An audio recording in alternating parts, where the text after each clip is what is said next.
Direction Côte d'Ivoire. Bienvenue sur notre chaîne YouTube. Avant de commencer la vidéo, si vous êtes nouvelle sur la chaîne, n'oubliez pas de vous abonner et d'activer la cloche de notification pour ne rater aucune de nos prochaines vidéos. Le tribunal de première instance d'Abidjan a condamné ce vendredi à 2 ans de prison ferme un cadre d'un parti d'opposition. L'homme a été inculpé pour des propos tenus sur sa page Facebook contre le président ivoirien, Alassane Ouattara. Diffusion de fausses informations sur les réseaux sociaux et troubles à l'ordre public. Sur ses chefs d'accusation, Mamadou Traoré, membre d'un parti d'opposition, a été condamné à Abidjan en Côte d'Ivoire ce vendredi 16 août à 2 ans de prison. Jugé en procédure de jugement accéléré, en flagrant délit, il a comparu et a en effet été reconnu coupable de diffusion de nouvelles fausses de nature à porter atteinte au moral de la population, et atteinte à l'ordre public, a déclaré à l'AFP son avocat maître Souleymane Diallo.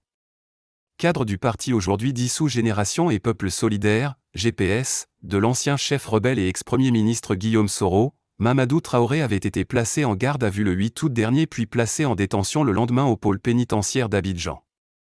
Le procureur, Oumar Koné Braman, avait requis contre lui 36 mois de prison ferme pour avoir publié le 7 août sur sa page Facebook des propos dans lesquels il qualifiait de mensonges, des promesses de réalisation d'infrastructures et de mesures sociales faites, selon lui, par le président Alassane Ouattara et qui n'aurait pas été réalisé.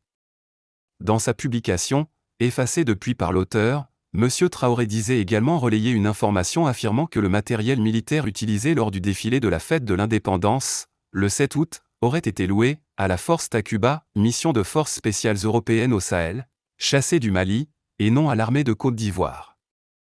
Toutefois, son avocat, maître Souleymane Diallo, a dénoncé un procès politique, en l'absence selon lui, de toute infraction. S'il reconnaît les propos satiriques de son client, ce dernier n'a jamais invité qui que ce soit à la révolte ni à la haine.